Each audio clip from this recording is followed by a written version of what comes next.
Bravo.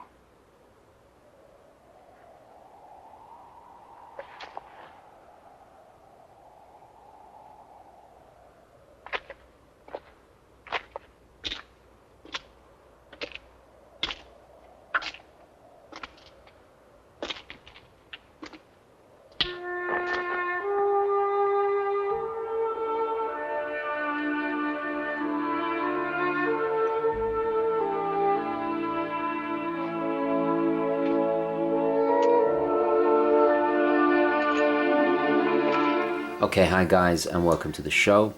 And today I'm doing something slightly different. I'm doing a kind of comparative review, or a showdown, or a duel, or however you want to describe it, with two of my favorite all-time watches. Of course, on the red corner we have the Oris Aquis, that I've stated several times is my favorite watch, or current favorite. And then in the blue corner we have the Squale 50 Atmos. Now I've done individual reviews of both these pieces, which you can go back and look at, but because they're relatively the same price range, and just both incredible watches, I really wanted to see how they compared together, or side by side. So and I've tried to be as objective as I can. And of course this is my favorite, but interestingly enough, when I totaled up the scores, the Squale actually won. Now we'll go into the reasons why in just a second.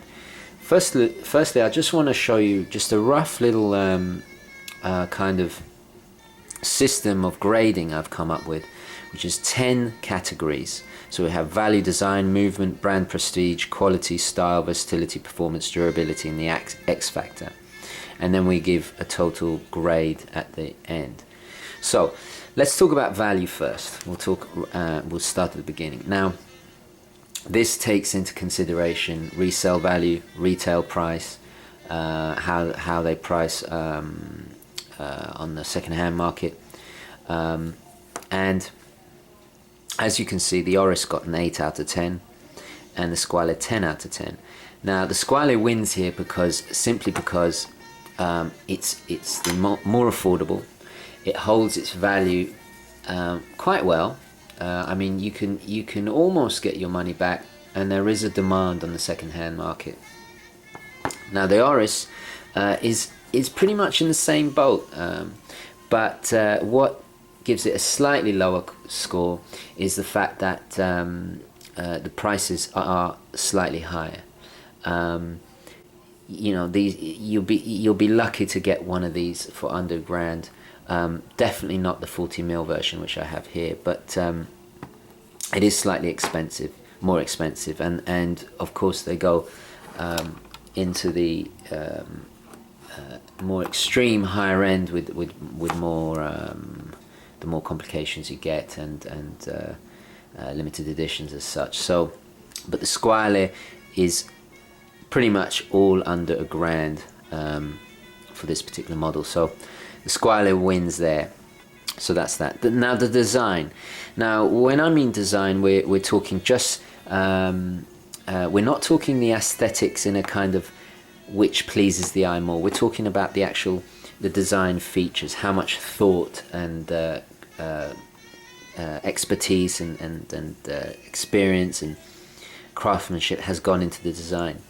Now you'll see here that the Oris just wins by a fraction, and I think this is because there's just a bit more of it's more of a unique design, and everything is just impeccably done. There are a few little niggles, a few little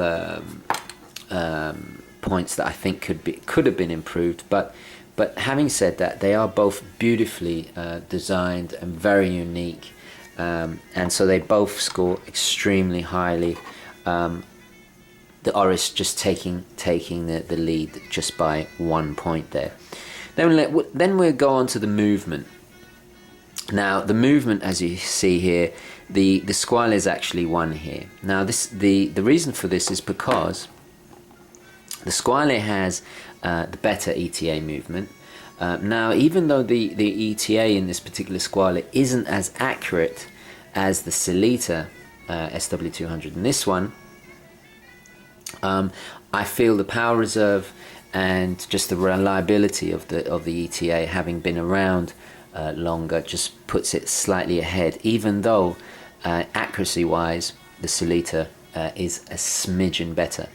Now for me it depends really what you consider important, but when we're talking a difference of just a few seconds or milliseconds in performance, they're pretty much on the same level. So next we have brand prestige, and what I mean by that is how much heritage, how much achievements, how strong is the brand. Now again, we have just a slight lead in the Oris here, because Oris has been around for 100 years. They're independently owned. They've done a lot of things, especially in the last few years with the introduction of an altimeter in an automatic watch and a dive gauge in the bigger brother of the Oris. The Oris definitely takes the lead here. Now style. Now this is purely aesthetic, okay? Now I had to give them both 10 out of 10. The reason for this is mainly because I adore both looks of the watch, and they're just very satisfying to look at. And it's funny, they're both dive watches, but they couldn't be so different. They are both very good looking pieces, as you can see. Sorry, let me just turn the jazz down a bit.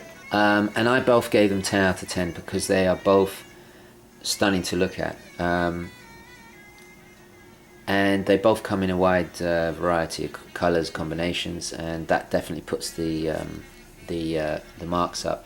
They're both well made. They look quality.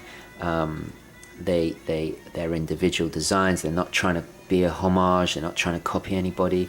They're very, very strong in this regard aesthetically. They're just beautiful pieces, understated but yet masculine. And I just adore them. So 10 out of 10 all round. Now we come to versatility. Now what I mean by versatility is, can you dress up the watch? What kind of attire does the watch go with? Can you put them on a NATO strap, on a leather? How good are they with a variety of bracelets? Now, unfortunately, this is where the Oris lags a bit. Now, despite the fact that this is one of the best rubber straps I've ever seen on the watch, the way it's designed with these lugs, you can either only have the Oris rubber or their steel bracelet.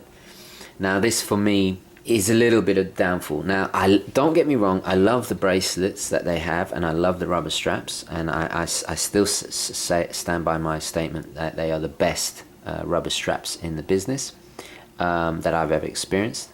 But you can't put a a nice leather strap on it like I have here with the Squale. You can't put it on a NATO,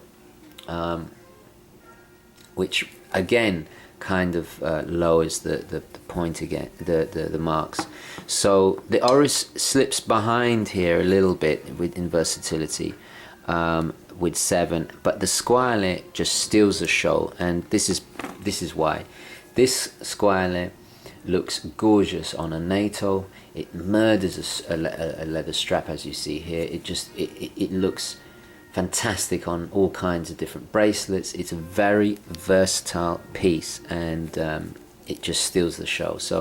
So here the Squale definitely is king. Now we come to durability. Now durability takes into consideration the reliability of the movement, but also the robustness of the case and its features. Now here the Oris takes a slight lead. The reason is because everything is a little bit more substantial on the Oris. We have this really industrial, strong crown guard. We have a very sturdy, but I assure you, without gloves, it's a little bit easier. So also, the bezel here is, I've been told it's, I think it's titanium. Oh, no, sorry. It is tungsten, I think, and it is extremely scratch resistant. So also these rubber straps are great. Just when they get grime and all mucked up, you just wash them and they look brand new. This really is a very, very solid piece, and looking at the Squale in comparison, you know, the bezel is a little bit, you know, more, not, I wouldn't say flimsy because it's very sturdy, but it's just not as, hasn't got that tough feel as the Oris.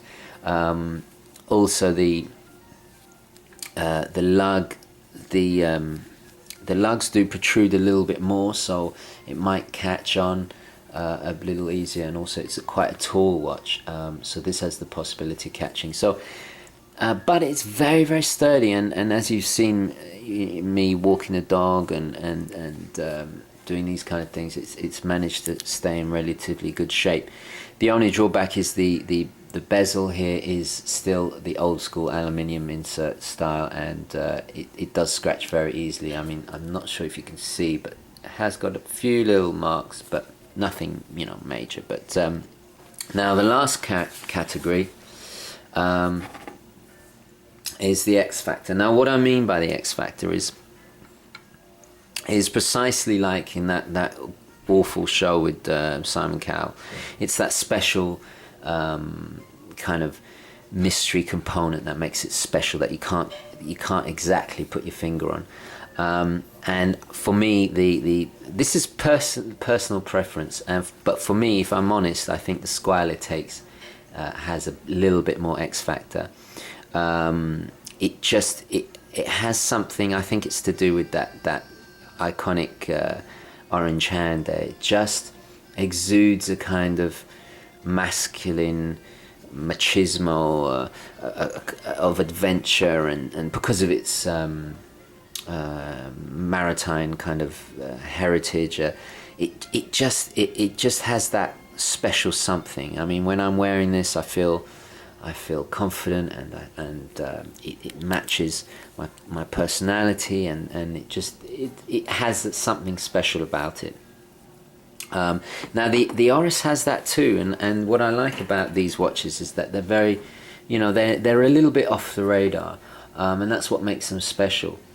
And the Oris does have that X factor too, not as much as the Squale, but it's even more of an individual choice, because I think, you know, there's more alternatives in terms of colors and combinations, but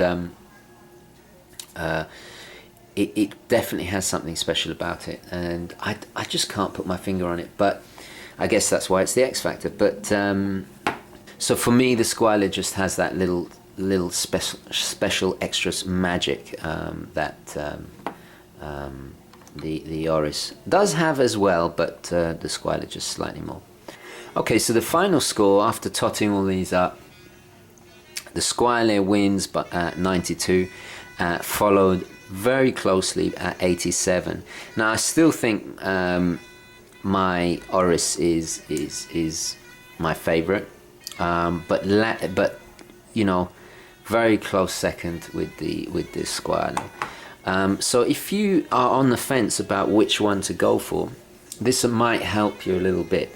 But really, to be honest, they're so close in terms of quality and price, and that at the end of the day, it really is a personal preference. You just got to think, which one do you want more? Which one makes you happier? I think that is really the ultimate decider if you're considering any of these two. But just to really kind of break it down on a more kind of I guess you could say on a mathematical level, this is how they score. So anyway, okay guys, I'll leave it there. Thank you very, very much for watching. Please subscribe. Videos coming every week. Thank you for watching, and I'll catch you next time. Ciao.